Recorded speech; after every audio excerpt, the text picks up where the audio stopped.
জান্নাতীরা জাহান্নামীদেরকে বলবে, এ জাহান্নামীরা, বল কেন জাহান্নামে আসছ? জাহান্নামীরা তখন বলবে, এক নাম্বার কারণ কোরআনে বলেন আমি না। আল্লাহ তখন বলেন, ক্বালু লাম নাকু মিনাল মুসাল্লিন। জাহান্নামীরা বলবে, জাহান্নামে আসার এক নাম্বার কারণ হলো ক্বালু লাম নাকু মিনাল মুসাল্লিন। বন্ধু রে, দুনিয়ার জমিনে একই সাথে ব্যবসা করতাম, একই সাথে চাকরি করতাম, বন্ধু একই সাথে আড্ডা মারতাম, সব ঠিকঠাক ছিল, কিন্তু তুই মুসল্লি ছিলি, আমি মুসল্লি ছিলাম না। ক্বালু লাম নাকু মিনাল মুসাল্লিন, তুমি নামাজি ছিলা, আমি নামাজি ছিলাম না। তাহলে বলুন তো দেখি, জাহান্নামে যাওয়ার এক নাম্বার কারণ কি না পড়া? আরো জোরে, কি না পড়া? জাহান্নামে যাওয়ার এক নাম্বার কারণ হলো নামাজ না পড়া। ক্বালু লাম নাকু মিনাল মুসাল্লিন, জাহান্নামে যাওয়ার এক নাম্বার কারণ হলো নামাজ না পড়া। সারা জীবন মাহফিল শুনলে কোনো লাভ হবে না, সারা জীবন মক্কা মদিনায় গেলে কোনো লাভ হবে না, আপনি হজ করলে কোনো লাভ হবে না। আল্লাহর নবী বলেন, সর্বপ্রথম কিয়ামতের মাঠে হিসাব হবে নামাজের। আউয়ালু মা ইউহাসাবু বিহিল আবদু ইয়াউমাল কিয়ামাতিস সালাহ। কিয়ামতের ময়দানে সর্বপ্রথম নামাজের হিসাব হবে। তাই আল্লাহর নবী বলেন, কিয়ামতের মাঠে নামাজের হিসাব হবে। আর জান্নাতীরা জাহান্নামীদেরকে যখন বলবে, জাহান্নামে কেন আসছস? জাহান্নামীরাও বলবে, ক্বালু লাম নাকু মিনাল মুসাল্লিন, নামাজি ছিলাম না, তুই নামাজি ছিলি। যখন আযান দিত বন্ধু ব্যবসা বন্ধ করে তুই নামাজে যাইতি, যখন আযান দিত তুই চাকরি বন্ধ করে নামাজে যাইতি, বন্ধু যখন আযান দিত খেলাধুলা বন্ধ করে নামাজে যাইতি, আমি নামাজে যাইতাম না। তাই আজকে নামাজ না পড়ার কারণে এক নাম্বার কারণ জাহান্নামে আসা। কয় নাম্বার গেছে? এবার জান্নাতীরা জাহান্নামীদেরকে বলবে, বন্ধু রে, এরপরে বল কেন আসলি? এবার জাহান্নামীরা বলবে, ওয়ালাম নাকু নুতঈমুল মিসকিন। দুই নাম্বার হলো, দুনিয়াতে সরকার আমারে এতিম মিসকিনের জন্য মাল দিত, এতিম মিসকিনদের লেফটিন বানাইবার লাগে টিন দিত, লেফটিন খাইয়া বইয়া থাকতাম। লেফটিন খায়নি, কথা হয় না।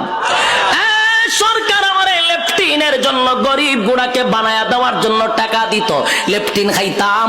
সরকার আমাকে মিসকিনের জন্য, এতিম গরিবের জন্য টিউবওয়েল দিত, টিউবওয়েলের পাইপ সুদ্ধা খাইতাম। আমারে রাস্তাঘাটের জন্য টাকা দিত, ইট বালু খাইয়া আমি ঘুমায় থাকতাম। সরকার আমারে বন্যার সময় গরিব গুড়াকে ত্রাণ দেওয়ার জন্য দিত, আমি তেলের বোতল খাড়ের নিচে জমায়া রাখতাম। বাস্তব না অবাস্তব? আল্লাহ বলেন, মিসকিনের মাল যারা খাইব, ইতিম অসহায় মানুষের মাল যারা আত্মসাৎ করবে, আল্লাহ বলেন জাহান্নামে যাওয়ার দুই নাম্বার কারণ। কয় নাম্বার? যুবক ভাই, শুধু নেতার ক্ষেত্রে নয়, তোমার ক্ষেত্র আমার ক্ষেত্র। আমি আরামে খাইয়া ঘুমাইলাম, সুখের ডেকুর দিলাম, পাশের ঘরে এতিম মানুষটা না খাইয়া ঘুমাইছে, কিয়ামতের মাঠে তোমার জবাব দিতে হবে।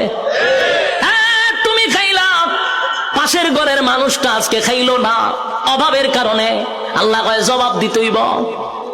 তাই দুই নাম্বার কারণ হলো গরিব অসহায় মানুষের পাশে না দাঁড়ানোর কারণে। টাকা আছে, পয়সা আছে, এরপরও তুমি গরিবদের পাশে দাঁড়াও না। এই টাকা দিয়া শুধু নিজের বুঝ বুঝলা, গরিবের পাশে দাঁড়াও না। আল্লাহর কসম, জাহান্নামে যাওয়ার দুই নাম্বার কারণ। কষ্ট হইতেছে? ওয়ালাম নাকু নুতঈমুল মিসকিন, দুই নাম্বার কারণ বর্ণনা করবে। তিন নাম্বার কারণ হলো ওয়ালাম নাকু নুতঈমুল মিসকিন ওয়া কুন্না নাখুদু মাআল খাইদিন। তিন নাম্বার কারণ, এই তিন নাম্বার কারণটা কিন্তু আমাদের মধ্যে আছে। যুবক ভাই, ওয়াজ কিন্তু শেষ, এখন কিন্তু মনোযোগ না দিলে সব ব্যর্থ।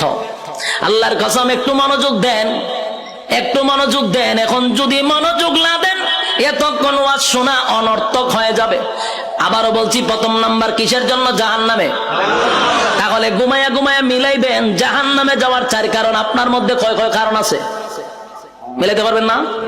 আমি তো আগেই বলছি, চারটা কারণ থেকে যদি বাঁচা যায়, আমরা আগেই সতর্ক পেয়ে যাবো। এক নাম্বার নামাজ, দুই নাম্বার মিসকিনের মাল, গরিব অসহায়ের পাশে না দাঁড়ানো। এখন তিন নাম্বারটা আসেন। তিন নাম্বারটা হলো ওয়াকুন্না নাখুদু মাআল খাইদিন। তিন নাম্বার হলো বেহুদা অনর্থক কথা বলতাম। এরকম লোক আসেনি বুলা বুলা আছে, অনর্থক কথা কয়, বেহুদা কথা কয়। এ ভাবছো যে না কেন বলছে অনর্থক কথা কইতে আছে। এটি কি কথা কোয়া কি জরুরি? কথা কইতে থাকবো কি কথা, অমুকের ব্যাপারে তমুকের ব্যাপারে, হে কি করে, হের বাচ্চা কি করে, হের ফুলা কি করে, হে কি, খালি মানুষের গিবদ আর গিবদ। দোকানে বসে যারাই তো 2-3 জন থাকলো, হ্যাঁ তোর বিভিন্ন গপ তুলে দিছে, বিভিন্ন গল্প, অনর্থক বেহুদা কথা। আল্লাহ এই বেহুদা কথার কারণে তুই জাহান্নামে যাবি। সাধারণ কথা এটা। বেহুদা অনর্থক কথা বলার কারণে জাহান্নামে যাবা। আর এই রূপটা বেশি আমাদের মধ্যে আছে, মহিলাদের মধ্যে। বাস্তব না বাস্তব? এটা কিন্তু আপনার বুলার মহিলার না, সারা দেশের কথা হইতেছে। সার মহিলা যদি আবার একখান হয়ে জায়গা তে তো সারছে আস্তা গড় গরম। বাস্তব না বাস্তব? সার মহিলা কারণে গোড়ার ঘুমানো সম্ভব না, বেহুদা কথা বলতে আছে, করতে আছে। এমন এক মুসিবত। এই মা বোনদের উদ্দেশ্যে আমি বলি, বুলাতেই অভ্যাস না, এরপরও বলতেছি, বেহুদা কথা বলবেন না, অনর্থক কথা বলবেন না। অনর্থক কথা বলার কারণে জাহান্নামে যাওয়ার 3 নাম্বার কারণ। কয় নাম্বার? জাহান্নামে যাওয়ার 3 নাম্বার কারণ হলো অনর্থক কথা বলা। বেহুদা কথা বলার থেকে বিরত থাকবো তো ইনশাআল্লাহ। এবার আসুন 4 নাম্বার কারণ, ওকুন্না নুকাযযিবু বিয়াউমিদ্দিন। ওকুন্না নুকাযযিবু বিয়াউমিদ্দিন 4 নাম্বার কারণ হলো কিয়ামত দিবসের উপরে বিশ্বাস করতো না। কিয়ামত দিবসের উপরে বিশ্বাস কেমনে করে না একটু শুনেন। যেমন এতক্ষণ আমি